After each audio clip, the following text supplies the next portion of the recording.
आपके जोश और उमंग का हार्दिक अभिनंदन करता हूँ। तमाम कार्यकर्ताओं का मैं समझ रहा हूँ कि आप अपने नेता से मिलना चाह रहे हैं। अरे देखो देखो कौन आया, अरे देखो देखो कौन आया, अरे देखो देखो कौन आया। होके रहना है। भारतीय जनता पार्टी के लोगों ने उस विधवा को मां बहन की भक्ति भक्ति गालियां दी। इन लोगों से आपको हिसाब करना होगा। अगर तुम इनको मानते हो ये देशभक्त है तो इनके साथ खड़े होना, अगर तुम इनको मानते हो कि ये गद्दार है देश के तो इनके खिलाफ खड़े होना। मैं ये कहने की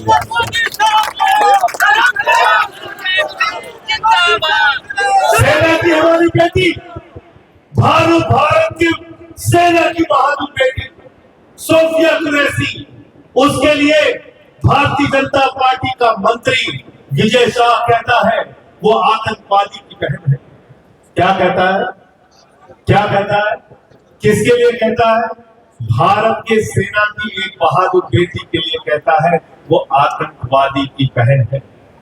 ये लोग देश के गद्दार है कि देशभक्त है? क्या आपको बताओ? उसको गालियां देते हैं, उसको अपमानित करते हैं। भारत के विदेश मंत्रालय के बड़े अधिकारी विक्रम मिश्री जी वो आते थे, वो बताते थे कि भारत की सेना की उपलब्धियां क्या है, कैसे उसने भारत की सेना ने कैसे ऑपरेशन सिंदूर शुरू किया, कैसे पाकिस्तान के अंदर घुस के पाकिस्तान को मारा। और उस विक्रम मिश्री से नरेंद्र मोदी ने सीज फायर का डिक्लेरेशन कराया। फैसला तो मोदी का था, सिर्फ उसने उस फैसले को सुनाया था। उसकी बेटी को गाली दिया गया, उसके परिवार को गाली दिया गया। जो लोग भारत की सेना को गालियां देते हैं, जो लोग विदेश मंत्रालय के अधिकारियों को गालियां देते हैं, जो लोग एक शहीद की विधवा को गाली देते हैं, ये कभी भी आपके नहीं हो सकते। इनसे बदला लेना है, इनसे हिसाब लेना है, इनके गद्दारी का जवाब आपको देना है। गलत तो नहीं कह रहा हूं? बीजेपी आपके बच्चों को शिक्षा दे सकती है क्या? राजनीति पे बुलडोजर कैसे चलेगा? ये जो तस्वीर है बाबा साहब के सामने, इनके दिए हुए अधिकारों से राजनीति पर बुलडोजर चलेगा भारतीय जनता पार्टी की। वो अधिकार क्या है जो बाबा साहब डॉक्टर भीमराव अम्बेडकर ने भारत के संविधान में लिखा? हर आदमी को वोट देने का अधिकार, और चपरासी हो या राष्ट्रपति, सबका वोट एक गिना जाएगा, दो वोट गिना नहीं जाएगा। इसी वोट के अधिकार से बुलडोजर चलाना, इसी वोट के अधिकार से भारतीय जनता पार्टी की राजनीति को खत्म करना है। आप इतना भेदभाव करते हैं। चुनाव के पहले दिल्ली में संसद के अंदर बीजेपी का राष्ट्रीय अध्यक्ष खड़े होकर बोल रहे थे। उन्होंने कहा यहाँ पे बांग्लादेशी आ गए हैं। मैंने कहा आप तो बिहार के लोगों का वोट कटवा रहे हैं, यूपी के लोगों का वोट कटवा रहे हैं, पूर्वांचल के लोगों का वोट कटवा रहे हैं। उन्होंने कहा ये सब के सब बांग्लादेशी हैं। मैंने उसी समय सदन में खड़े होकर कहा था भारतीय जनता पार्टी के राष्ट्रीय अध्यक्ष महोदय को कि तुम्हारी हिम्मत कैसे हुई हमारे बिहार, यूपी, पूर्वांचल के लोगों को बांग्लादेशी कहने? सुना था नहीं सुना था? सुना था कि नहीं सुना था? मैंने कहा था तुम्हारी हिम्मत कैसे हुई हमारे यूपी, बिहार के लोगों को बांग्लादेशी कहने?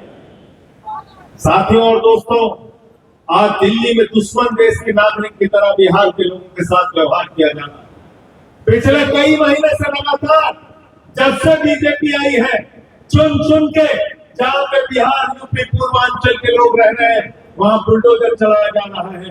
उनके दुकानों को तोड़ा जा रहा है, उनके मकानों को तोड़ा जा रहा है। इसलिए मैं पूछना चाहता हूं भारतीय जनता पार्टी के नेताओं से, बिहार में रहकर बड़ी बड़ी बातें करते हो, दिल्ली में जाके बड़ी बड़ी बातें करते हो, ठीक कहा संजीव भाई ने, जाके झुग्गियों में रुकने की नौटंकी करते हो, और चुनाव जीतने के बाद गरीब के घर पे बुलडोजर चलाने का काम करते हो।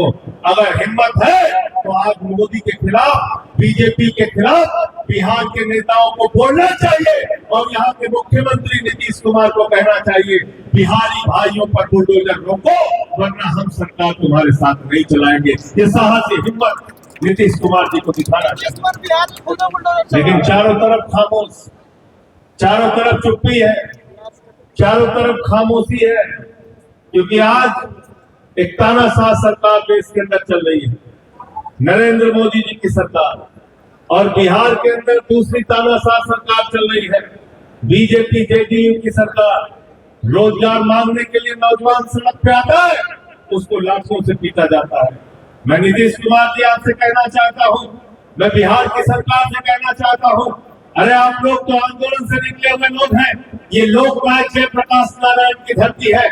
यहाँ के छात्रों ने, यहाँ के नौजवानों ने आपातकाल के खिलाफ अपना कॉलेज, अपना स्कूल छोड़ के जेलों को भरने का काम किया था और देश से आपातकाल को मिटाने का काम किया था। ईमानदारी से केजरीवाल जी ने जो स्कूल बनाए थे उसको बर्बाद करना शुरू कर दिया। प्राइवेट स्कूल को 10 साल तक फीस नहीं बढ़ाने दिया, अभी 80% फीस बढ़ गई दिल्ली में, और बाउंसर लगवा के प्राइवेट स्कूल वाले अभिभावकों को भगाने का काम करते हैं, छोटे छोटे बच्चों को रोकने का काम करते हैं। जाके पता कर लेना दिल्ली में बुलडोजर जहां पर बिजली फ्री मिलती थी, 24 घंटे मिलती थी, वहां पे बिजली की कटौती होने लगी। आज ये हालत इन लोगों ने दिल्ली की बनाई है। भारतीय जनता पार्टी आपको अच्छा इनाम दे सकती है क्या? दे सकती है क्या? दे सकती है ना? अच्छे स्कूल दे सकती है, मोहल्ला क्लिनिक दे सकती है, फ्री बिजली दे सकती है क्या? फ्री पानी दे सकती है क्या? भारतीय जनता पार्टी आपको सिर्फ एक चीज दे सकती है। क्या दे सकती है? क्या दे सकती है? झूठ और झगड़ा, झूठ और झगड़ा। हिंदू मुसलमान के बीच में झगड़ा कराओ, हिंदू मुसलमान के बीच में झगड़ा कराओ, मराठी गैर मराठी के बीच में झगड़ा कराओ, मराठी गैर मराठी के बीच में झगड़ा कराओ, जाट गैर जाट के बीच में झगड़ा कराओ, दिल्ली में झगड़ा कराओ, पूरे देश में झगड़ा कराओ, हिंदू मुसलमान का झगड़ा कराओ, हिंदू सिख का झगड़ा कराओ, हिंदू ईसाई का झगड़ा कराओ, हिंदू हिंदू का झगड़ा कराओ। इसलिए मैंने भारतीय जनता पार्टी का नाम बदल के भारतीय झगड़ा पार्टी रख दिया। क्या नाम है इनका? क्या नाम है? आपके मोहल्ले में आ जाए तो सावधान हो जाए, कोई ना कोई नफरती भाषण देके झगड़ा कराने का काम करते हैं, हिंदू मुसलमान शुरू करते हैं। और दूसरा झूठ बोलने का काम, झूठ बोलने का काम, ऐसा ऐसा झूठ बोलते हैं आपके भी होश उड़ जाते हैं। कहते नाली गैस चाय बना सकते, कहते नहीं कहते? हमारे यहाँ गए खलीलाबाद में संत कबीर नगर में, कहने लगे बाबा गुरु नानक देव जी, बाबा संत कबीर जी, बाबा गोरखनाथ जी एक साथ मीटिंग करते थे, उनके जीवन में 100 साल काम था। तो कुछ भी नरेंद्र मोदी जी बोल देते हैं, कुछ भी बोल देते हैं। ये लोग झूठ बोलने की फैक्ट्री है, ये झगड़ा कराने की फैक्ट्री है। ये आपके बच्चों को अच्छा भविष्य नहीं दे सकते, ये आपके लोगों को रोजगार नहीं दे सकते, ये आपके घरों को उजाड़ सकते हैं, आपके घरों को बसा नहीं सकते। इनसे याद। और आम आदमी पार्टी का क्या संदेश है? वो कहते हैं मारो काटो लोगों को बर्बाद करो, और हम कहते हैं बेघर बेघर लोगों को आबाद करो। ये हमारी राजनीति का हिस्सा है, ये राजनीति का हिस्सा है। और हिंदू धर्म की बात करते हैं, क्या है हिंदू धर्म? हिंदू धर्म कहता है वसुदेव कुटुंबकम, पूरा विश्व हमारा परिवार है। हिंदू धर्म की रामचरितमानस की चौपाई क्या कहती है? सब नर करे ही परस्पर प्रीति, सारे लोग आपस में प्यार से रहे। हिंदू धर्म में पूजा खत्म करने के बाद प्रभु से हम लोग प्रार्थना करते हैं, धर्म की जय हो, अधर्म का नाश हो, प्राणियों में सद्भावना हो, विश्व का कल्याण हो। और भाजपाई क्या प्रार्थना करते हैं? प्राणियों में दुर्भावना। करते नहीं करते? तो हमें कौन सा सद्भावना वाला धर्म मानना है, प्रेम वाला धर्म मानना है, हमें बाबा साहब का संविधान मानना है। और मोदी जी से कहना है कि हमको बराबरी का हक बाबा साहब के संविधान से मिलता है। ये देश किसी नरेंद्र मोदी और नीतीश कुमार के फरमान से नहीं चलेगा, बाबा साहब के संविधान से चलेगा।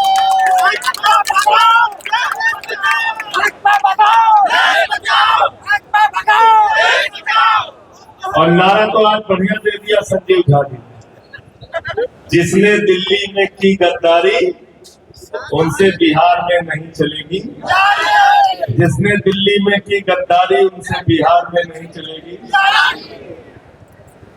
तो साथियों और दोस्तों, मैं आप सबसे कहने के लिए आया हूं, एक बैनर बना के, वीडियो बना के, यात्रा के लिए गाड़ी निकाल के और एक एक जगह पे जाइए और बताइए कि दिल्ली में बिहार के लोगों के साथ क्या हो रहा है।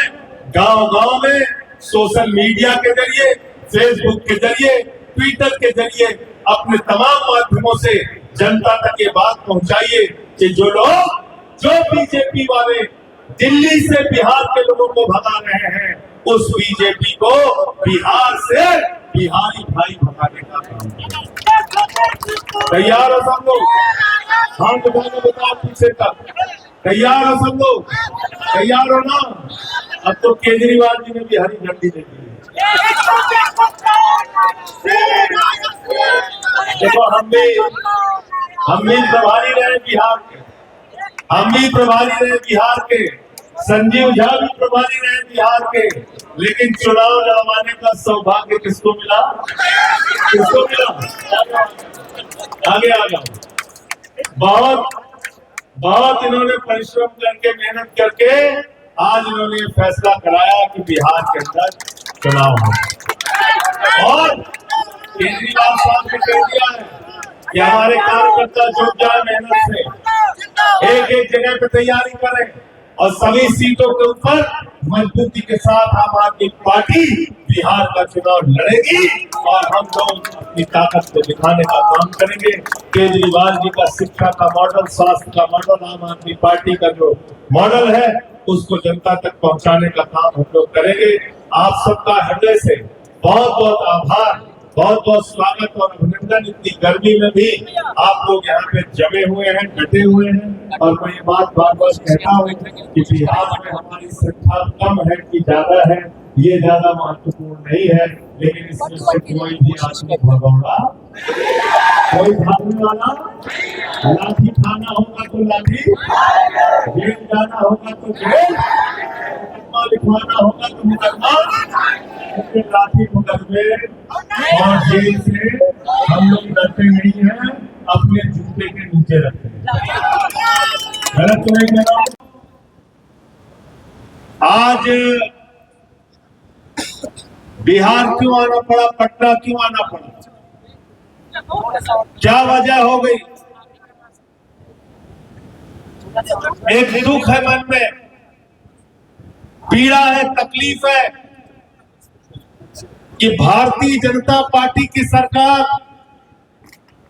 नीतीश कुमार जी के साथ बिहार में भी चल रही है।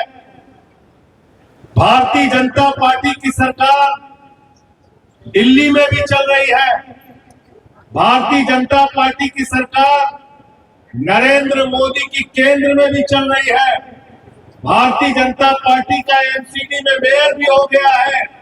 एक नहीं, दो नहीं, तीन नहीं, चार इंजन बिहार से लेके दिल्ली तक चल रहा है। मोदी जी सभाओं में आते हैं, बिहार के अंदर ड्रामा करते हैं, नौटंकी करते हैं, कहते हैं कितना पैसा चाहिए, 25,000 करोड़, 50,000 करोड़, 1 लाख करोड़, 1.5 लाख करोड़, चलो 1.5 लाख करोड़ दे देता हूँ। अरे मोदी जी, हमें 1.5 लाख करोड़ नहीं चाहिए। ये बताओ, तुम दिल्ली में बिहार के लोगों को 1.5 फीट की जगह देने को तैयार क्यों नहीं हो? पहले इसका जवाब।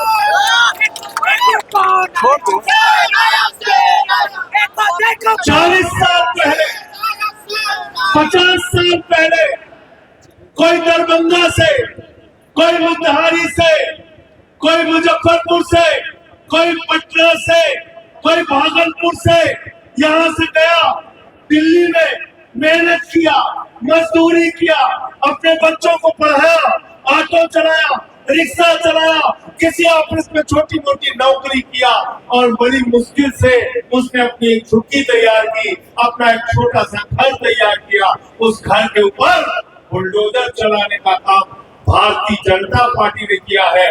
मैं बिहार के लोगों आपसे कहने के लिए आया हूं, मेरे भाइयों, जिन्होंने आपके घरों में बुलडोजर चलाया, उनकी राजनीति पे बुलडोजर चलाने का काम आपको करना है।